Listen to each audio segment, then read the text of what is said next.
ఈ యొక్క చర్చా వేదికలో వివిధ సంఘాల యొక్క తెలంగాణ ఉద్యమంలో మన దశలో కానీ ఇప్పుడు ఈ దశలో వేరువేరు ఉపాధ్యాయ సంఘాల పరంగా ఆయా సంఘాల యొక్క ఉద్యమంలో వాళ్ళ యొక్క పాత్ర ఏ స్థాయిలో ఉన్నదనే విషయాన్ని చర్చ తీసుకురావడం జరిగింది. దీంట్లో మన పెద్దలు ఎమ్మెల్సీ రామయ్య గారు వాస్తవానికి సంఘాల యొక్క ఆవిర్భావం వాళ్ళ యొక్క సంఘాల వ్యక్తుల యొక్క పేర్ల మీదనే ఏర్పడాలనే విషయాన్ని స్పష్టంగా చెప్తూ మేము కూడా గిరిజన సంక్షేమ ఉపాధ్యాయ సంఘం అనేది వాస్తవంగా ఆవిర్భావం కూడా ఇప్పుడు ఆవశ్యకత కానప్పటికీ చెప్పడం తప్పడం లేదు. ఎందుకంటే ఆనాడు నేను కొన్ని ఆర్టికల్లో చూసినప్పుడు కూడా సుబ్బారామయ్య గారి వారి ద్వారా ఆయా సంఘాల ఆవిర్భావం ఏ సందర్భంలో ఉద్భవించాయి అనే విషయాన్ని చెప్పుకుంటే ఫస్ట్ ఉద్యమ బాట పట్టింది ఉపాధ్యాయులు కేవలం వాళ్ళ వార్షిక ఇంక్రిమెంట్లో లేకపోతే జీతాల గురించే పోరాటం మొదలైనప్పటికీ అది సామాజిక కోణంలో ఇప్పుడు మన తెలంగాణ పరిధిలో వస్తే సామాజిక కార్యకర్తగా ఉపాధ్యాయులు తన భవిష్యత్తును నిర్ణయించే పరిధిలో మనం పోరాటం చేసే క్రమంలో మా యొక్క సంఘం అంటే గిరిజన సంక్షేమ ఉపాధ్యాయ సంఘంలో తీసుకున్నట్లయితే మేము గిరిజన ప్రాంతాలు ఆదివాసీ ప్రాంతాలలో విద్యను బోధించే క్రమంలో మేము అనుకునేది పట్టణ ప్రాంతంలో ఉన్న ఉపాధ్యాయులకు ఒక్క బోధన వరకు పరిమితమై అట్లా ఉంటుంది. మేము గిరిజన ప్రాంతాల్లో ఉన్నప్పుడు ఉపాధ్యాయునిగా అదనమైన బాధ్యతలు ఆ గిరిజన ప్రాంతాల్లో గిరిజన ప్రజలకు అనేక విషయాలు మనం ఒక అవేర్నెస్ ఇవ్వాల్సిన అవసరం మనకు అదనంగా ఉందని మేము అనుకునేవాళ్ళం. అయినప్పటికీ ఈరోజు తెలంగాణ ఉద్యమంలో ఇప్పుడే చెప్పినట్టు తెలంగాణ ఏర్పడినప్పటికీ గిరిజన సంఘాలు ఆయా తెలంగాణ డిటిఎఫ్ అని ఏపీఎఫ్ వేరువేరుగా మారినప్పటికీ గిరిజన సంక్షేమ ఉపాధ్యాయ సంఘం అనేది మాత్రం ఆ గిరిజన ప్రాంతాల్లో పనిచేసే ఉపాధ్యాయులు మాత్రం ఏమంటుందంటే తెలంగాణ ఆవశ్యకత ఖచ్చితంగా అవసరం, దానికి సంబంధించి సంఘాన్ని విభజించి వేరే చేయవలసిన ఆవశ్యకత ఏమి లేదు, దానికి మేము మా మద్దతు పూర్తి స్థాయి ఉంటుందని ఆంధ్ర బంధంలో ఉన్న ఉపాధ్యాయులు సైతం అంటున్నారు. అంటే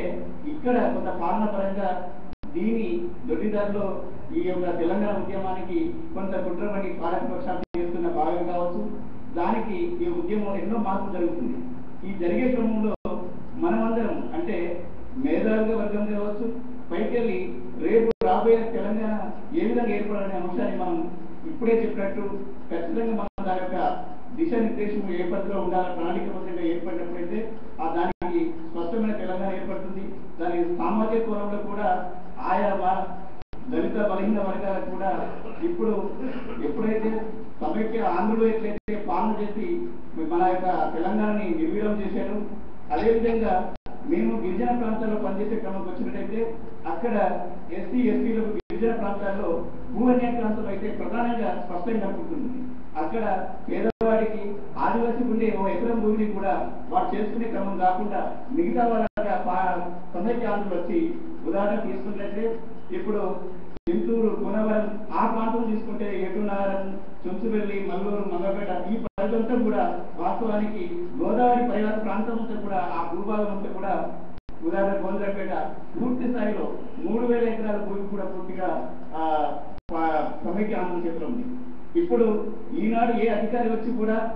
అక్కడ గిరిజన ప్రాంతాల్లో ప్రత్యేకంగా ఒక భూబదలాయిన చట్టం 107 ఉన్నప్పటికీ ఒక అధికారి వచ్చి స్వయంగా ఐఏఎస్ అధికారి సైతం కూడా ఆ చట్టాన్ని సూచించవలసలేదు. అంటే మేము ఈరోజు కోరుతున్నాం ఉపాధ్యాయుల పక్షం నుండి కూడా అనుకునేది ఏంటంటే రేపు తెలంగాణ ఏర్పడ్డైతే ఆదివాసీ ప్రాంతాల్లో స్వయం పరిపాలన స్వయం ప్రతిపత్తి కావాలని కోరుతున్నాం. అదేవిధంగా ఇప్పుడు ఈ పోరాటం తెలంగాణ వరకు పరిమితం కాకుండా రేపు రాబోయే తెలంగాణ ఏర్పడడం కూడా ఇలాంటి పాలకుల యొక్క దొంగజుడు అభిప్రాయం జరిగినట్టయితే దాన్ని ఖచ్చితంగా మనం నివారించాలి, ఎదుర్కోవాల్సిన అవసరం ఉంది. అంటే తెలంగాణ ఏర్పడిన తర్వాత కూడా పోరాటం అనేది ఇది వరకు అలాగే కొనసాగాలనుకుంటున్నాము. దీన్ని కూడా మేము స్పష్టంగా మా యొక్క సంఘాల పక్షం కోరేది ఏంటంటే తెలంగాణ రావడానికి ఉపాధ్యాయుల సంఘాలు మమేకం కావడానికి ఉపాధ్యాయుల పాత్ర ఏ స్థాయిలో ఉందో రేపు రాబోయే తెలంగాణలో కూడా ఆ స్థాయి యొక్క ప్రణాళిక ఏర్పరచుకోవాల అవసరత అన్ని ఉపాధ్యాయుల సంఘాలు కలిసి ఏర్పరచుకుంటే దాన్ని నిజమైన తెలంగాణ చూడగలుగుతాం సామాజిక కోణంలో. లేకపోతే ఈ ఉద్యమం గత బిఫోర్ అంటే మన భారతదేశం శోషణ రాకముందు ఎలాంటి పరిస్థితుల్లో గిరిజన ప్రాంతాల్లో అదే పరిస్థితి మళ్ళీ రేపు తెలంగాణ వచ్చిన తర్వాత కూడా అలాంటి పరిస్థితి ఏర్పడకూడదని మరోసారి మనం గుర్తు చేసుకుంటూ మరి ముఖ్యంగా ఈరోజు వాస్తవానికైతే ఉద్యమానికి మేము అనుకుంటున్నాం, వాస్తవానికి ఆదివాసీ ప్రాంతాల నుండి హైదరాబాద్ నుండి శ్రీకాకుళం వచ్చే పోరాటం చూసినప్పటికీ ఈరోజు తెలంగాణలో ఏర్పడే ఉద్యమంలో మా భాగస్వామ్యం అంటే ఉపాధ్యాయులుగా ఒక భాగం అయితే గిరిజన ప్రాంతాల్లో ఉపాధ్యాయ పాత్ర చేస్తూ మళ్ళీ ఇక్కడ ఆదివాసీగా నేను చెప్పేది ఏంటంటే రేపు వచ్చే సామాజిక తెలంగాణ అనేది ఏ స్థాయిలో ఉంటుందో అనేది అది కూడా ప్రశ్నార్థకంగా ఉంది. ఎందుకంటే ఇప్పుడు ఈ పాలకులు ఆనాడు కూడా ఎన్నో చట్టాలు రాజ్యాంగ హక్కులు కల్పించి ఉన్నాయి, అయినప్పటికీ అది పూర్తి స్థాయిలో సక్రమంగా అమలు కాలేదు. రేపటి తెలంగాణ కూడా మనం ప్రశ్న ఏంటంటే ఈ రోజు ఉద్యమాన్ని తీసుకుపోయే వర్గాలు ఒక్కొక్క వ్యక్తి ఒక్కొక్క దిశలో తీసుకుపోతున్నారు. దాని ఒక మన ఇంటలెక్చువల్ గా ఈ రోజే ఏ స్థాయి తెలంగాణ కావాలనేది స్పష్టంగా ఇప్పుడు సుబ్బరామయ్య గారు చెప్పినట్టు ఉంటేనే మనకు సరైన తెలంగాణ ఏర్పడుతుంది అనేది మా యొక్క సంఘాల తరఫున, ఉపాధ్యాయ సంఘం తరఫున ప్రత్యేకంగా నేను ఆదివాసిగా అది మేము చూస్తున్నాను. ఎందుకంటే వాస్తవానికి 60 సంవత్సరాల పోరాటం ఒక భాగం అయితే దాంట్లో రేపు ఎలాంటి తెలంగాణ వస్తుంది అనేది కూడా మేము అంటున్నాం. తెలంగాణ ఏర్పడిన తర్వాత ఆదివాసులకు స్వయం పాలన అనేది ఖచ్చితంగా సామాజిక తెలంగాణ కోణం నుండి ఏర్పరిచి ఆ ప్రాంతాల్లో వాళ్ళ పాలన జరుగుతుందనే విషయాన్ని స్పష్టంగా పెట్టాలని మేము మా సంఘాల తరఫున డిమాండ్ చేస్తున్నాం. మరియు ముఖ్యంగా ఈరోజు ఈ వేదిక ద్వారా వాస్తవానికైతే ఎంతో మంది తెలంగాణకు ఉద్యమంలో భాగస్వామ్యం అయినప్పటికీ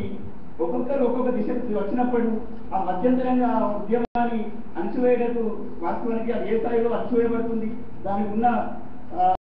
విధానం ఏంటిదో అనేది మనమందరం ఖచ్చితంగా ప్రశ్నించి దాని పూర్తి స్థాయిలో మనం ప్రజానికల చేతిలోకి తెలంగాణ ఉద్యమాన్ని తీసుకుపోవాలి. కొంతమంది ఒక్కొక్కరి వ్యక్తుల మధ్యలో ఈ తెలంగాణ ఉద్యమం అయితే అది ఒక నిర్వీర్యమైన పరిస్థితి కూడా ఉంటుందనే విషయాన్ని గుర్తు చేసుకుంటూ మరియు ఈ అవకాశం ఇచ్చిన ఈ సభా వేదికల వారికి మిగతా అందరికీ విచ్చేసిన